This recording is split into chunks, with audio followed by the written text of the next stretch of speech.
everybody. Hello. I was having chocolate covered strawberries. Because it's strawberry season. Feliz Cinco de Mayo. Sure. Whatever you just said. C. C. Nice and straightforward. C. That is about the extent of my Spanish. Not that far behind me. You know more than I did. You've been trying. I have not. Wow, that's Okay, my screen. yeah, that looks horrible. I look like a blue man. But hope everybody's doing well. Long time no see, since it's been all of A week. a week. But I should silence my phone. it would be a good idea. Yeah. And we have an email we have to answer. We do. Yes, it just came through. Of course he did. But anyway, so yes, we are, relatively speaking, doing better-ish. Still got a cough. Still a little bit of coughing Cough going will on. not go away. But, that's overhead light way brighter than usual too. Sorry, we're having technical difficulties. Self-inflicted. Yes. Sir, that is not yours. You are not a drinking age. All right, much better. Oh, hi, buddy. I didn't even see you there. You're blending in with the darkness. So, salute everybody. I'm sorry, buddy. I need 2 hands to drink this. We got frozen strawberry margaritas here. With fresh strawberries. Fresh strawberries from Chesterfield Berry Farm. That was not a paid endorsement. No, it wasn't. It's just our yearly tradition that happened this weekend. It's very tasty all the same, yes. So there's a lot of strawberry things in the house right now. Yep. Strawberries up. Got the first bottle of tequila in the house and God knows how long. Yeah, because Chris and I don't usually drink tequila. This is how we drink our tequila. Yeah. This is the extent of it. So, anyways, hope y'all are doing well. And yes, again, happy Cinco de Mayo. So we are, of course, here to talk about Haunted Mexico tonight. And this is just going to be part 1 for us because I found a lot. Yeah, treasure trove. Absolute treasure trove. All kinds of spooky stuff down in Mexico. Folklore, mythology, ghost stuff. Yep. Oh, yeah, it's all there. Yep, and not the first time that we've talked about Mexico, although we haven't talked about it that often in the past. We did feature the creepy haunted dolls. You got the La Isla de las Muñecas. Yep. Muñecas. Muñecas. That was back all the way, April 20th, 2020. Yes, and we also featured the Tale of La Llorona. We did that once with one of the trails. The hiking trails. Was that? I think it had to do. I think that was in New Mexico. Yes, but the La Llorona stems from the Mexican heritage. Ah, okay. So it is one of their tales that came to New Mexico. Yep. And then we actually featured, not that long ago, just Haunted Libraries Volume 2, which was just not quite even a month ago now. The Morelia Public Library. So, yeah, we talked about Mexico a few times, but this time we got a episode chock full of Mexican folklore and spooky stuff for you. So, Mexico definitely steeped in a lot of ancient history. You know, you got the dates back to the Mayan rule starting about 2000 BC, and this was again closely followed by the domination of the Aztec Empire that lasted until the Spanish invasion of 1519. The centuries since have been filled with moments of triumph and tragedy for the country, and places with such history are typically rife with ghost stories, to which Mexico is no exception. So grab a margarita, as we have here. I'm bleeding. or your favorite tequila to sip on, and listen as we dive into some paranormal tales of Mexico. And did he scratch you? Oh, he dug into me. I have a divot. He has some extremely sharp claws. Yes, I am. Blood sacrifice appropriate for Mexico. Happy Revenge of the 5th. Yes.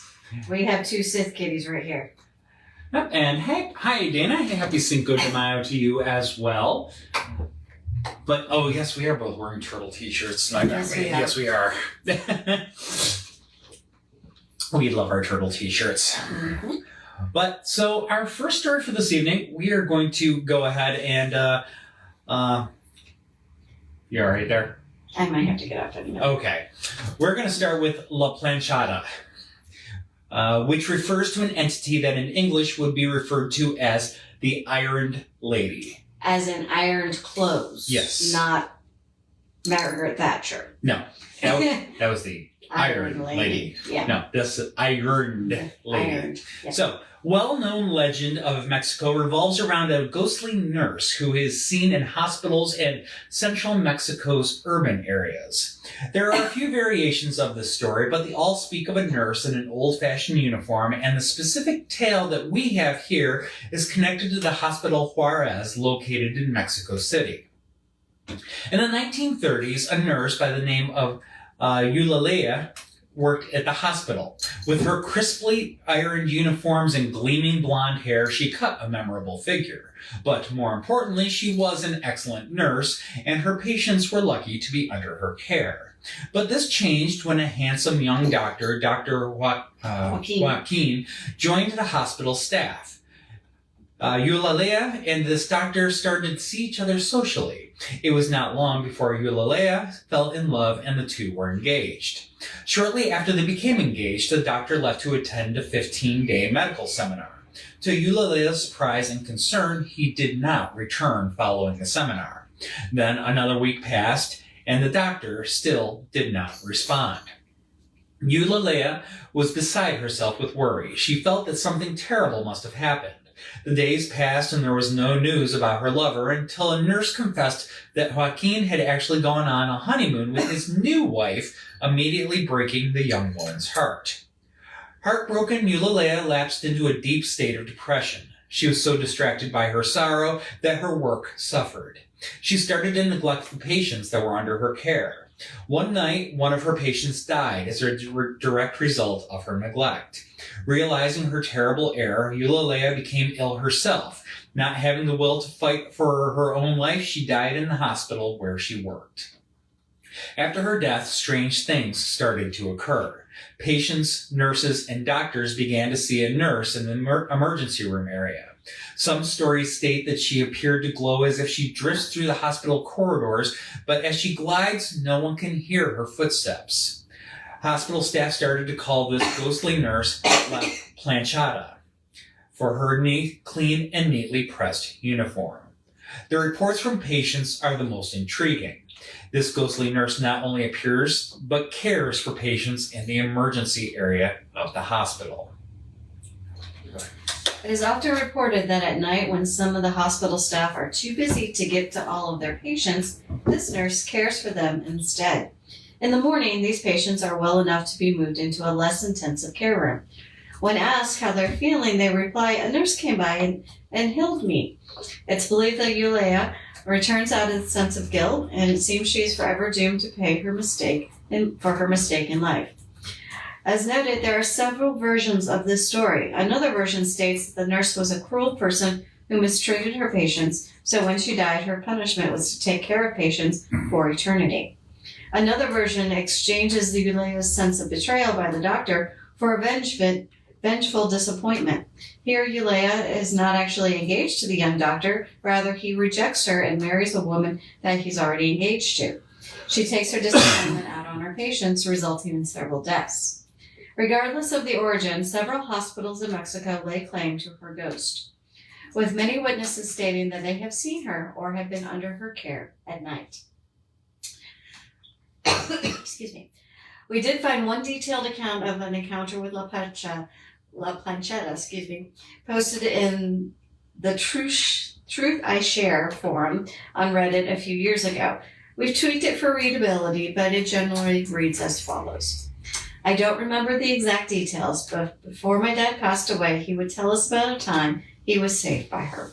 Before my dad met my mom back in Mexico in the late 1970s, he got incredibly sick to the point where he was hospitalized with an intense fever.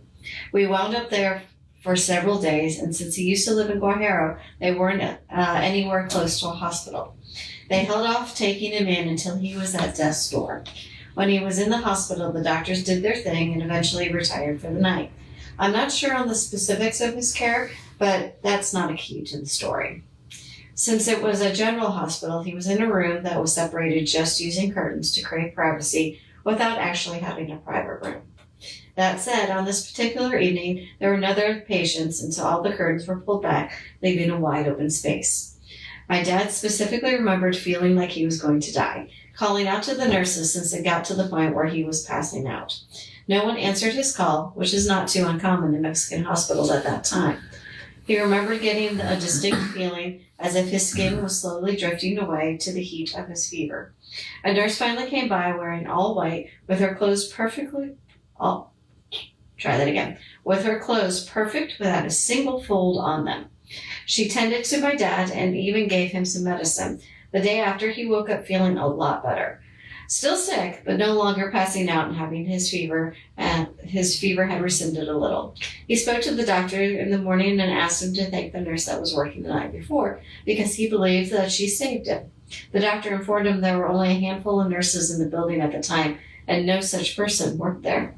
My dad took it as strange, but did not investigate with the doctor any further. Decided to ask a nurse. The nurse also said the same thing, that she knew no one that fit that description. After he left the hospital a few days later, he was good as new, but he had always remembered that lady who saved his life. He told the story to his dad, who told him about the legend of La Planchada, or the Iron Lady. How she saves people that need her in hospitals. Being Mexican and superstitious, he left it at that. So they actually, there are some pictures of La Planchada floating around on the internet. And so I dropped one from a news story, Mexican TV station, that actually shared a couple such pictures. So if you want to check out that link, it's right there in the chat.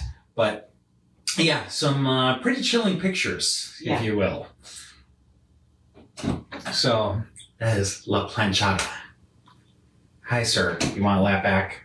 Of course you do. Are you going to be rude or are you going to be chill? He's weighing his options. All right. Anyways. So next we have another legendary spirit of Mexican lore. If you're out at a crossroads in the dead of night, be sure to keep an eye out for the Cihuateteo, lest she find you first. The Cihuateteo. We're going to spell this. It's Cihuateteo. Just so Cihuateteo. Cihuateteo. The Cihuateteo are the defiled spirit, or deified, not defiled, deified spirits of women who died in childbirth. On certain nights of the year, they haunt the crossroads seeking victims, especially young ones. On those nights, parents tell their children to hide inside, for the Cihuateteo may steal them, leaving only a sacrificial knife in their place. They can cause sickness, paralysis, seizures, or insanity, and sometimes possess their victims' bodies. They have also been known to seduce men, causing them to commit adultery and other sexual misbehavior, though that last bit does sound a bit like a dicey and questionable excuse at best. To placate the Cihuateteo, the Aztecs made them offerings on their feast days, either at their altars or at the crossroads, including bread in the shape of butterflies or lightning, little tamales, or toasted corn. Cihuateteo have pale skeletal faces, chalk white limbs, and claws for hands. They wear gold earrings and horned headdresses, rippling black blouses, white sandals, and skirts embroidered in many colors. The Aztecs considered childbirth to be a form of battle. Fair comparison. Mm-hmm. They treated women who died in childbirth as fallen warriors whose spirits had the privilege of going to heaven of the sun, along with the souls of male warriors who died in battle. As the Cihuateteo, they accompanied the sun on its journey from noon onwards, picking up the reins from the men who accompanied the sun for the first half of the day, carrying him on a mantle of quasal plumes into the western realm Cihuatlampa at sunset. According to Manuel Aguilar Moreno, author of Handbook to Life in the Aztec World, after 4 years of joy and happiness, these souls could inhabit clouds. The male warriors were changed into beautiful birds or butterflies that flew freely between heaven and earth. The women became goddesses and returned to their earthly homes in search of their spinning and weaving instruments. On occasion, they were made visible to their husbands. The Cihuateteo were servants of Cihuacotl, serpent woman, who is amongst other things the Aztec goddess of motherhood, midwifery, and fertility. She is also a creator goddess. When Quetzalcoatl gathered up the bones of the ancients from the underworld to create a new race of people, Cihuacotl put the bones in a bowl and ground them to powder. All the gods shed blood into the bowl, and from the mixture they created humanity. And she is a warrior goddess as well. The Cihuateteo were such powerful beings that when a woman died in childbirth, her family had to guard her body carefully to prevent thieves from taking relics, the middle finger of her left hand, or her hair. Warriors believed that if they placed this finger or hair in their shields, it would make them stronger and braver and blind their enemies. All this said, as powerful and respected as the Cihuateteo might be, their pale skeletal faces and claws for hands are not something that you would want to encounter at a creepy crossroads at night. So have a care if wandering Mexican countryside after dark. He's got it. Yes. I'm just going to say that gives a whole new meaning to the middle finger. Yes, it does. It's a very powerful weapon. If you're out in the crossroads in the middle of the night, be sure to bring your trusty fiddle. I'm missing a reference here. Devil went down to Georgia. Is that it? You can meet the devil on the crossroads for fiddle. Okay. Yeah. Sorry, Patrick. I'm assuming that's what you're meaning, Patrick. I needed that one explained to me. My apologies. Need more tequila. You have 2 shots in there. Yours is stronger than mine. Well, I only drank about half of mine, so I'm only about a shot in then. Okay. All right, so we're going to move on to math. La Pascualita. La Pascualita. There we go. Pascualita. In Chihuahua. I didn't know the dog had a city. Yes. Chihuahua. He's a little chihuahua some days. Yes, he is. All right, so you can walk down the historic streets amongst beautiful boutiques and restaurants that call the heart of the city home. On Cal Guadalupe Victoria, you can find a bridal shop that has been there for many, many, many years. Until recently, it was known as La Populaire. In the window of La Populaire stood a beautiful mannequin dressed in the latest bridal fashion. But this was just not an average mannequin. This was La Pascualita. As the story goes, La Pascualita was an embalmed body of the original shop owner's daughter. Yes. Yeah. Okay. On the day before her wedding, she was bitten by a spider or a scorpion, causing her death. Her bereft mother hired the best funerary services available to have her daughter embalmed, dressed in her wedding gown on March 25th of 1930, and a stunning new mannequin appeared in the shop window. I have questions and concerns. Just saying. Coincidence? As the niece of a mortician, I have questions and concerns. But moving on. The locals were immediately captivated by her lifelike appearance and her likeness to the shopkeeper, Pascuala Esparraza. Her eyes seemed to follow passers-by, her skin had a human-like texture, and her hands were so detailed you could see the veins and the fingernails. Rumors quickly spread that this wasn't a mannequin at all, it was an embalmed corpse of the shopkeeper's daughter. The mannequin took on the name La Pascualita, and the locals began to claim that she came to life at night. Shop workers reported hearing the rustle of fabrics and seeing her shift positions. Some even said that they caught her moving out of the corner of their eye. Over the years, the mannequin has become beloved and albeit a very eerie part of local folklore, but visitors from around the world have come to gaze at her hauntingly realistic eyes and wonder if she'll blink back. So I dropped a link to it's an Atlas Obscura article that has some pictures of La Pascualita, and they're terrifying. I mean, she arguably beautiful mannequin, but the idea, it's terrifying. The hands. The hands more than anything else. I mean, the face is very realistic, very creepy, but the hands bother me intensely. As realistic as La Pascualita is, there are many people who remain skeptical that she could truly be an embalmed corpse. Licensed morticians, and this is where I have questions and concerns, have gone on record saying that while the embalming is effective, it does not mean deterioration will never occur, particularly if that corpse is dressed up in a storefront window facing the sun and in the heat of central Mexico. 1930s, air conditioning, not a thing. Yeah. Just saying. So just baking in a storefront window in central Mexico. Yeah. So why does this legend persist? Well, for starters, the bridal shop workers kept an intense vigil over the mannequin, keeping her well hidden when it came time for the change of clothes. This allowed people's imaginations to get creative and to create their own narratives about the eerie, lifelike figure.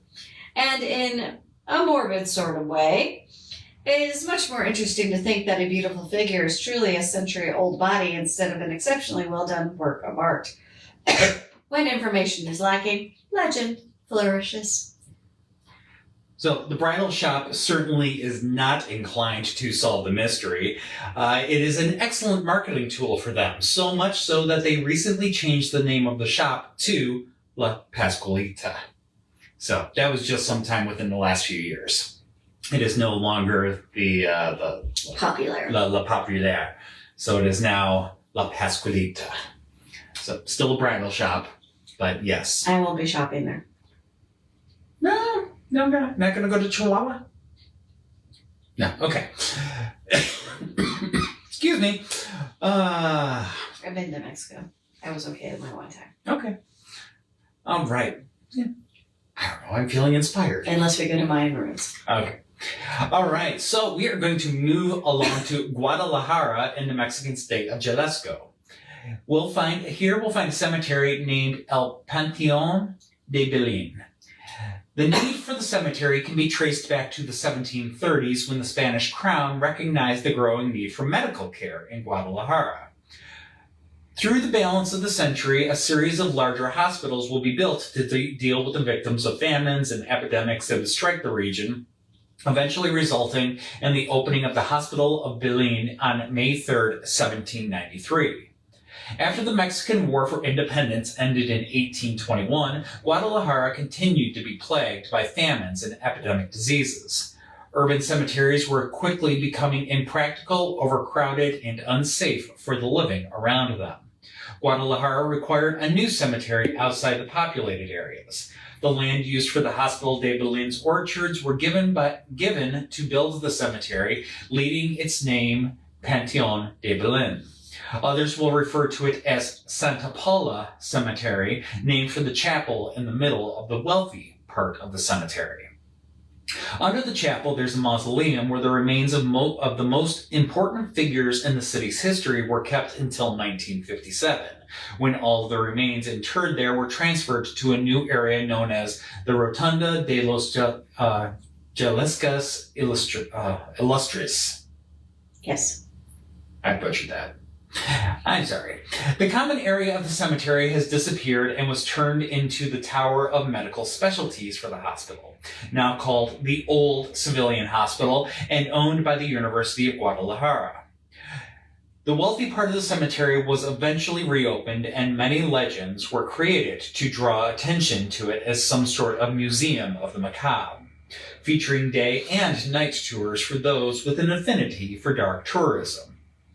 So, that said, emphasize, do take this with a little bit of a grain of salt, because it does sound like when they decided to kind of open this and turn it into a tourist attraction, that they may have taken some artistic liberties with making some stories to amp up the creepiness. Yes. That said, these are now basically part of the Guadalajaran lore in the area, so we are going to share them with you, again, a little bit of grain of salt. So, one legend from the Panteón de Belén is about a small boy who was afraid of the dark. On May 24th, 1882, an ominous storm was headed for the city of Guadalajara. The parents of 10-year-old Ignacio Torres Altamirano, affectionately known as Nachito, were preparing him for bed. Extremely afraid of the dark, his parents and grandparents always positioned 2 lit torches immediately outside his bedroom window. He slept with the windows open. That night, the winds blew fiercely, extinguishing each torch. In the morning, Nachito's mother entered his bedroom. Immediately sensing the chill and pall that fell over the space, she rushed to her son's bedside. There, she found a motionless Nachito, cold and lifeless. Doctors later determined that Nachito had died of a heart attack during the evening, likely due to extreme fright fueled by his pathological fear of the dark. Rumors associated with his passing soon started, quickly spreading a belief that the heart of Nachito had exploded inside his chest, and that his death was brought on by a horrible curse or even demons at play. The boy's body was soon placed in a coffin and laid to rest at a nearby cemetery, El Panteón de Belén. However, the next morning, the keepers of the cemetery found his coffin exhumed and positioned aside the hole that had served as his grave. Fearful and in disbelief, his parents asked caretakers to quickly bury him once more. On the second morning after the funeral, the coffin was again found lying on the ground as it had been found the prior morning. This scenario occurred for the following 9 mornings. A cause has never been determined. His parents could only reason that Nachito's extreme fear of the dark was driving him to the light. Placement below the ground was perpetuating his terror even after death. His parents ordered a new coffin made of stone and fashioned with 4 short pillared legs to keep his body from touching the ground, allowing it to be bathed in sunlight. The tomb was placed at the gravesite above ground. To this day, the legend of Nachito keeps a grip on visitors to his grave. Some claim to have seen or heard a young boy. Others have witnessed mysterious balloons hovering over the cemetery as if held by the hand of a child. Most enduring is the notion that Nachito is a talisman. Individuals would leave a small toy for the boy, plus a secret wish. Anyone removing an item will succumb to tragedies until the toy is returned. That said, Nachito is very popular, and toy gifts pile up quickly. To clear the grave, cemetery caretakers routinely remove and donate items to local hospitals, the toys being given to terminally ill children.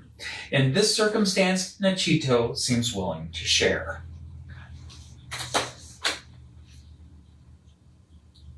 Further down. Straight further Down. Oh, well, you're on the link. Got it. Yeah. Actually, Got it. Paranormal investigators will often seek his ghost and have caught giggles. The words "Quieres jugar conmigo," meaning "Do you want to play with me?" on EV Please. There are many other legends to accompany that of Nachito. There's a Jose G. Castro, who was a 29-year-old doctor, and he passed away on June 9th of 1861. He was adored by his patients, and after his death, many continued to visit his grave and ask for a consultation. According to the legend, you go to his tomb at 12 p.m., pray, and ask to be checked. You will be healed of your disease. 150 years later, his tomb continues to be full of offerings and visitors. Then there's the monk. In 1966 and 2002, an apparition of a monk was seen in the cemetery. In 1966, a couple was taking wedding pictures amongst the architecturally gorgeous burial grounds, and in one picture, a monk in a brown robe holding a crucifix is seen clearly, but no one recalls seeing him. In 2002, someone was recording when the monk was seen walking wearing a brown robe and holding a crucifix. Despite being caught on tape, not everyone is there remembers seeing it, or did any other cameras capture that moment as well. Still not done. So, for reference, I did Nachito's grave. I did just post a link to a picture to it in there. So, if you want to have a look at that. But, so yes, still not done. Next to the cemetery, there used to be the old Hospital Civil. A sick young man found himself in this very hospital. He had cancer and was always there. He was losing hope. Nothing got rid of his pain, though his mom tried to keep his spirits up. Doctors told him that there was nothing else they could do, and that night, while he slept, his mom left a picture of her favorite saint in his hand. When he woke up and saw the picture, he was furious and told his mom to leave him alone, and that he wanted nothing to do with God. That night, his body was found hanging from a tree in the cemetery outside of his window. The tree is now gone, only a stump left behind, but it is said that at night, if you look at it, you can see his shadow hanging there. When the hospital still had patients, those who stayed overnight in the wing next to the cemetery reported knocking from the windows facing the cemetery, no matter the floor. When they looked, nobody was outside. Then we have the vampire's tree, a legend starting with a man named Jorge who moved to Guadalajara from Europe and bought a hacienda with hopes of settling in and making friends. However, something was not right, and nobody liked him. Soon after he arrived, townsfolk began noticing their animals were dying, and all were found to have their blood drained. One night, some of them decided to investigate what was happening, and they took to prowling the streets in search of an answer.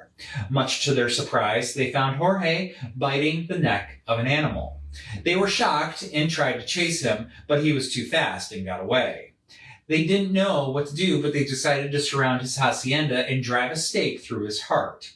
As he was being stabbed, Jorge cried out that he would return one day and get his revenge.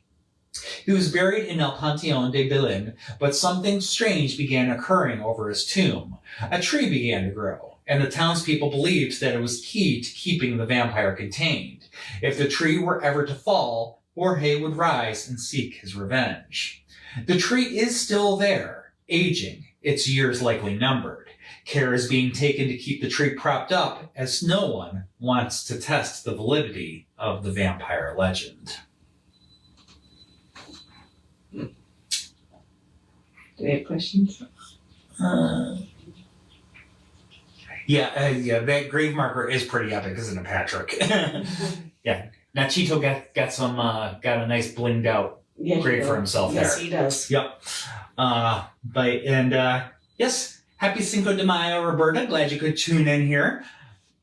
But yes. All right, we're going to look at the, moving from a historic cemetery of Guadalajara, we're going to turn our attention to another spirit of Mexican folklore. This is the, Charro Negro.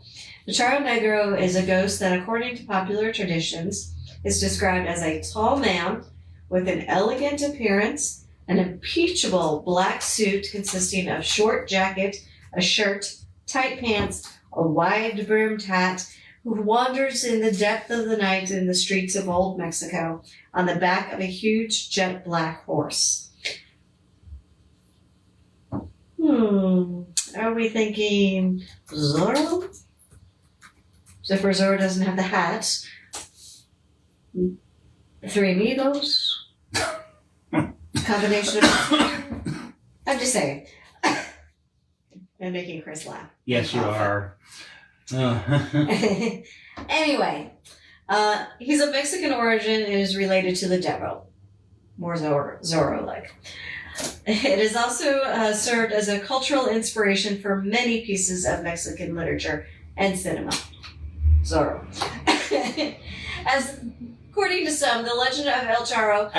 I think Zorro, in folklore, goes back further than El Charro Negro. We'd have to look that up. I'm pretty sure El Charro Negro actually started in the earlier 1900s. Okay, so Zorro's been around for a lot longer. I think Zorro has been around a lot longer than that. So, all right, maybe some inspiration going the other way. So the legend of El Charro rose from the merging of the dark deities of the indigenous people and the devil of the European beliefs. El Charro represents the dark side of the human soul, a story that warns of blinding greed. From the indigenous perspective, El Charro represents the patron of the place, who lives on the top of the mountain, the caretaker of the region. This individual does not have indigenous aspects. On the contrary, he has characteristics of the colonizers, tall, mounted on horseback. They speak how dangerous it can be to find El Charro, which is why they have a belief of carrying garlic, which has the ability to drive it away. This Lord of the Hill punishes those who cause destruction of the forest, guards the treasures, and punishes those who are greedy. Such is the importance of the Lord of the Hill, that the indigenous people will ask permission with offerings in order to obtain permission to work on their lands. The offerings consist of cigarettes, mezcal, and food. There's food. Sorry, I'm trying not to cough. Comida. There's an antidote recorded in La Sierra del Norte de Puebla, which is the indigenous people stopped working on the highway since the permission of the Lord of the Hill had not been requested. According to the legend, the El Charro continues to appear at night all across Mexico, from the streets of the cities to the isolated rural roads. He seems to favor accompanying lone walkers, and if that walker accepts a ride or money, their trouble has just begun. The unfortunate individual will find themselves on the animal, impossible to descend, and El Charro will chart an unknown course, ignoring the prayers or cries of his victim. One account from 1966 is when Mr. Abundio Rosas was returning to his home. He was located on the outskirts of the port of Veracruz. Although there was a moon and it was hidden among the tops of the trees, which caused ghostly shapes to dance from the shadows of the moon. Suddenly, Don Abundo, felt that someone was following him, but he did not want to turn. Abundio, okay. Yeah. But he didn't want to turn around. Instead, he quickened his pace, wielding the machete that always accompanied him. However, he increasingly felt closer to that someone who followed him. Suddenly, a cold sweat took over him. He felt faint, but despite his fear, he decided to face whatever it was, and he turned his face with astonishment, saw the diabolical scene. There was a great black horse with shiny, lustrous hair, but with ghastly eyes that seemed to throw fire. It was ridden by a tall, skinny man in a black hat. He had no eyes, nose, or mouth. Then Don Abundio was frozen with fear. He was trembling with terror when El Charro Negro took out a hand that looked red and with very long nails took a bag from his horse and extended it, offering it to the terrified man, who saw how the bag opened and showed its interior full of money. But Don Abundio did not want to accept it. The horseman offered it to him again, and he did not pay attention to him either. Then El Charro Negro turned his horse without saying a word and walked away from him. But Abundio never heard the horse galloping. The frightened man gathered his wits and continued on his way home. Upon arrival, he was so scared that he couldn't eat dinner. He told his wife what happened, and she too was terrified. As expected, that night both could not sleep. So the next day, Abundio got up early and went to the place where El Charro Negro had appeared. He searched carefully but found nothing that could be taken as an indication of his existence. At night, Don Abundio had the need to go through the place again, fearful of meeting the Charro, but he did not appear to him that night or any other, nor were there more appearances. So, moved on to a different road. Yep. He resisted the temptation. Mm-hmm. He passed the test. He passed the test, if you will. All right, so we're heading to Mexico City next, and I gotta tell you, after researching the London Underground, I thought that place was pretty darn haunted. This one might take the cake. Mexico City Metro gives it some run for its money. And I didn't even include all of the metro stations that were haunted. Yeah, they got a lot going on down there. Yeah. So, most people think nothing of taking the metro. It's a literal means to an end, transporting people to where they need to go so that they can live their lives. But sometimes things go awry. Sometimes people don't get to their destination. Maybe they died in an accident, a crime, or just a natural death. Their timeline forever tied to a cavernous underground space. And while most fret not about subways, there is something about them that makes a lot of people uneasy, even if they don't know why. Maybe it's the idea of being underground, or perhaps the concept that the process of excavating the subway disturbed something that would have been best left alone. Regardless, subways have been known to house entities, and in this case, the Mexico City Metro, which opened in 1969, is no exception. Starting in the Tasquina station, we find a very busy subway terminal. The city light rail, city buses, and peceros, which are small van-like passenger cars, begin and end their routes there. It is a place where lots and lots of commuters make connections that take them to their final destinations. In between all of these terminals, there are long rows of small, informal booth shops and food vendors catering to the commuters. To make this place even more complex, the subway also has a large hangar there to perform train repairs. You can easily get lost. The story of Tasquina Station started sometime in the 80s and 90s, an era when this area was very dangerous at night, dark, and full of criminals. If you were alone and robbers spotted you, you would be beaten, robbed, or worse. It was an unwritten rule to get through the station fast and never be alone. For those that arrive late and lone, many would report encountering an old man who suggests walking together to the subway. Most people would see the sense and readily agree. However, upon reaching the subway stairs, the man would say that he's going to go someplace ahead and continue walking. But this doesn't make sense because he starts heading towards the empty and dark parking lot. People say that this man is really the ghost of someone who got lost and was murdered in that parking lot or the station. After his death, his soul had taken it upon himself to protect other solo passengers from such evil assaults. Moving to Pino Suarez Station, there's a tale about a subway inspector checking the tunnels after closing hours. During their inspection, they find a man who shouldn't be in there.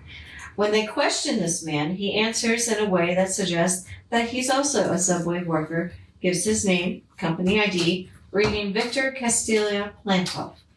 However, Victor Castilla Plantov had been dead since 1989, and the real inspectors find out when they report the incident to their boss. The boss even shows an old picture, and the inspectors immediately identify the man. Victor was a very experienced worker who always followed the rules, but not one day when he was hit by a train. So this was on the Pino Suarez to the Zocol station segment.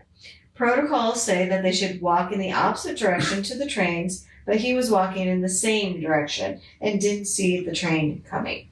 It seems he hasn't realized he's dead and that he still shows to work after 3 a.m. every single day.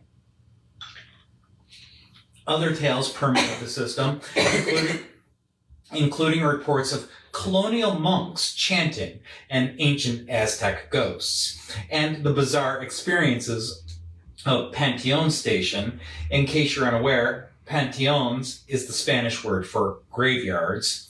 The Panteones station was named for its proximity to the Spanish and the British graveyards. It is said that the tunnel connecting Panteón station to Tacuba station, you can hear knocks on the tunnel walls and shadow lumps a few feet ahead that disappear as you get close.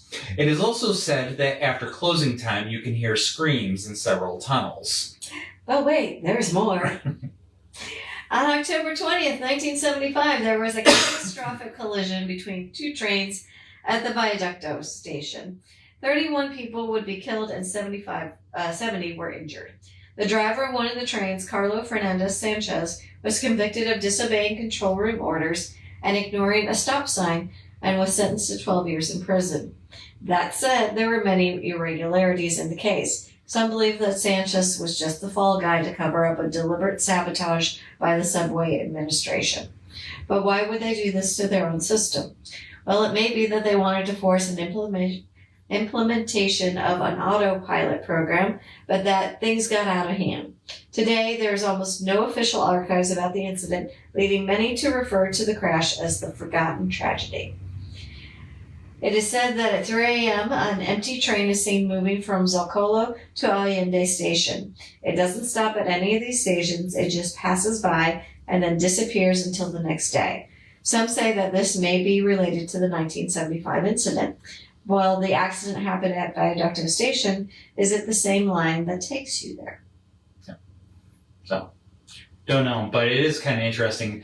The only reason people really know about it today is, people doing a little bit of digging and then subsequently posting it on the internet, which we now have, that didn't exist back then. There was a pretty concerted effort to cover it up, brush it under the rug. Yeah. So, but yeah, they didn't manage to completely put the kibosh on that story.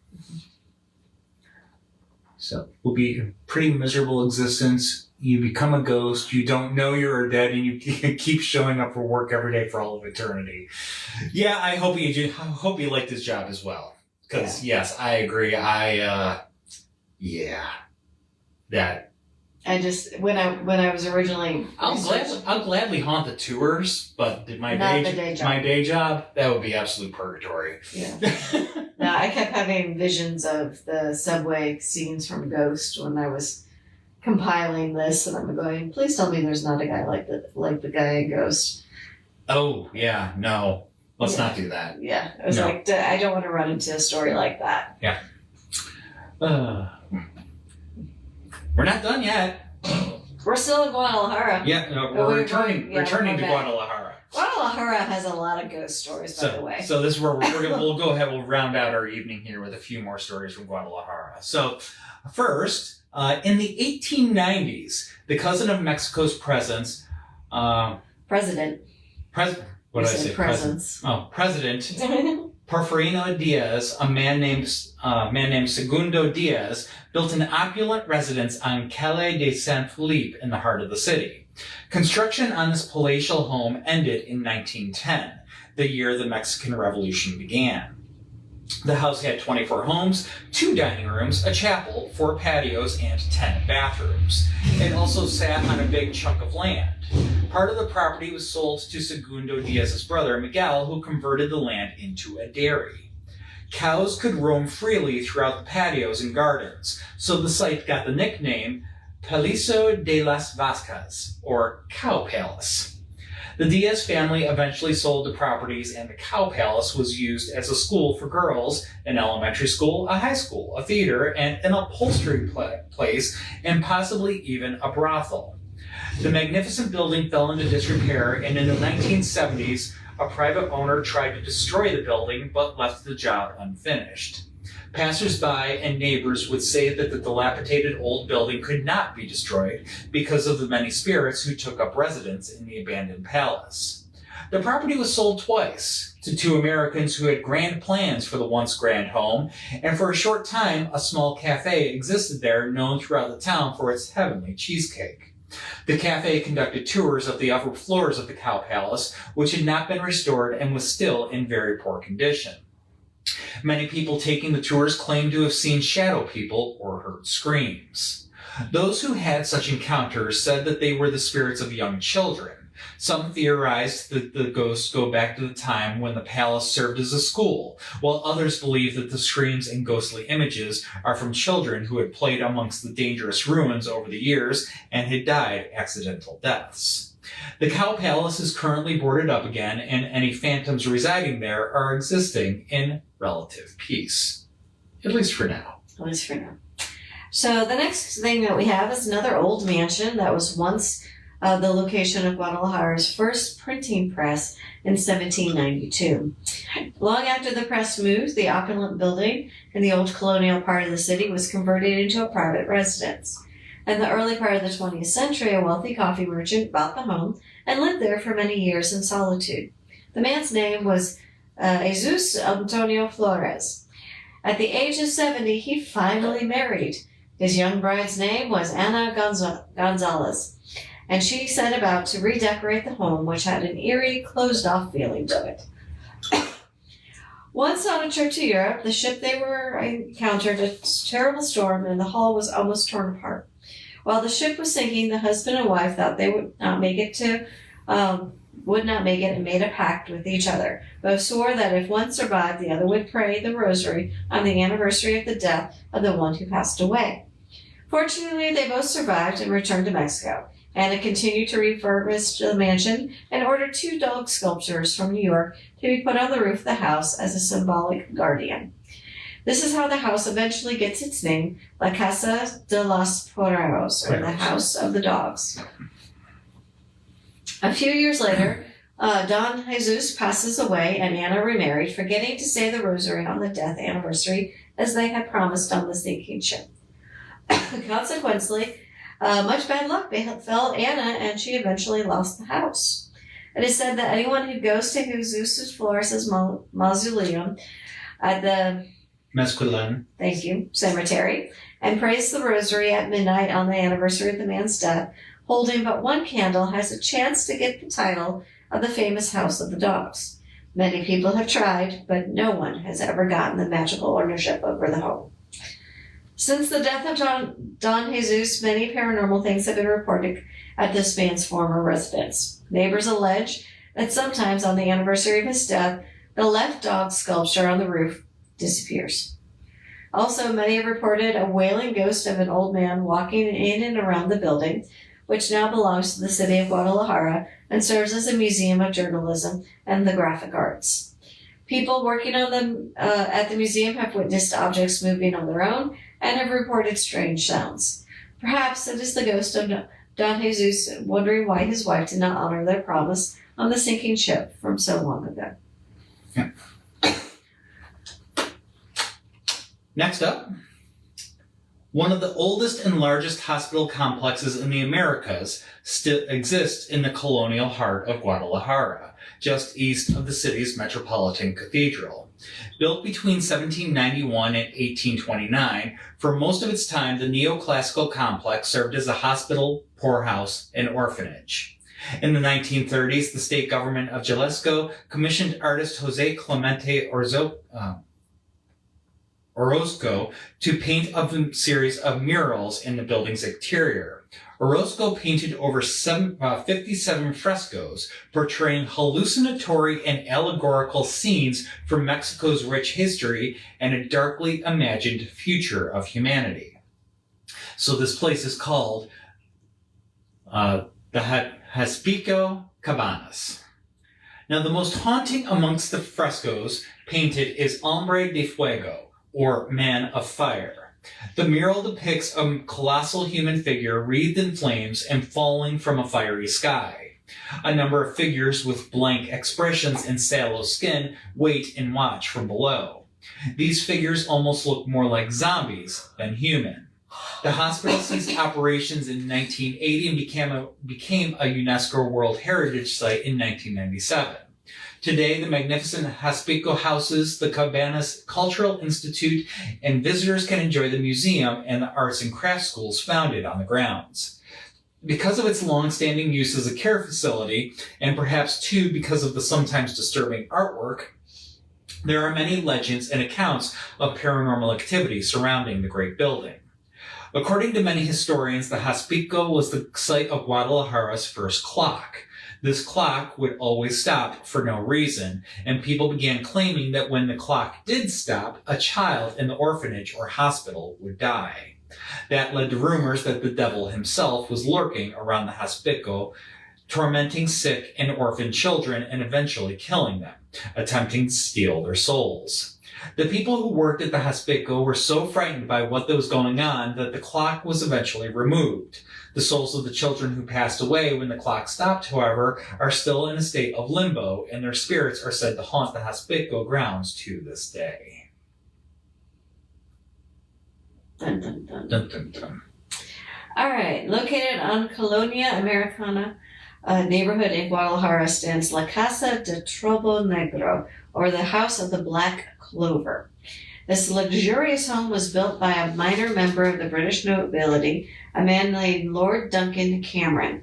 In each room, Lord Duncan had painted a black clover as a reminder of his family's history and the country he left behind.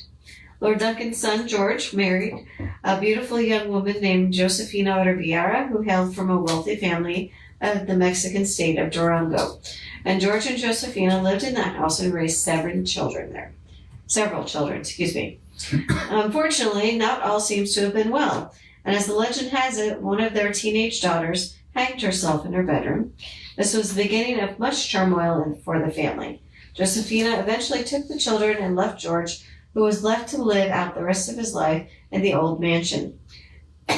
It was slowly falling into disrepair. After George's death, a subsequent owner bought the house with the intention of restoring it. After moving in for some unknown reason, this man soon killed himself and his wife and daughter. According to the neighbors and eyewitnesses, in the early hours of the morning, one could hear the screams coming from the house and see shadows through the windows. A woman in white has also been seen lurking around the property at night. People who live and work in the area know to steer clear of the House of the Black Clover. Little Amityville horror type stuff going on there. Yeah, that's a house I don't want to go to. Yeah, no, we can pass that one. But the Hospicio, yeah, since looks I want to see it just for the art. Yeah, it's amazing to me the how dark some of that artwork is, and that they put it into a hospital and care facility. But each to their choices. Their choices were made. But anyways, we do hope that you enjoyed this part one of our Haunted Mexico, where we have enough material that we might make this an annual tradition like we have with Ireland and Victorian ghost stories. Yeah, Irish ghost stories in March and found a lot of stuff. Yeah, so yeah, we got a part 2 and easily part 3 to work with here. So yeah. Next is going to be Haunted England. Yeah. 2. Yep. So another sojourn back to merry old England for more ghost stories from there. Yes. Which, let's see, we've done Haunted England. Yep. And then we did the Haunted London Transportation. Yes, and we've done castles and palaces. Yeah. So there's been countless other and hotels visits there as well on some one-off stories in some of our other episodes. So England has no shortage of ghost stories, so we got some more for you. Yes. But anyways, hope that you enjoyed, and let me think. So the next one, 2 weeks from today, that'll put it on the 19th, and between now and then, we have, of course, we got our regular tours going as usual. But John Marshall House is going to be next Friday, the 16th, and then the 17th, we are going to be at Richmond Comic-Con at the Raceway Complex. Yes. So if you want to come say hi to us there and check out some of the various merch that we will have on sale, come on out. We'd love to see you there. Love to see you on tour. Love to see you anytime, honestly. I mean, come on out. Say hi to us. We like it when people come say hi to us. But with that, again, hope that you enjoyed your story, the stories that we had to share with you this evening. Hope that you had a lovely Cinco de Mayo. Oui. And hope to, at the very least, see you back here in a couple of weeks. So, until then, we will bid you all adieu. Ciao. Adios. Buenas noches. Dzień dobry. Right. I will Are you going to take him? I will be the. Oh. Sorry. I will be the evil woman. Night, everybody. Bye.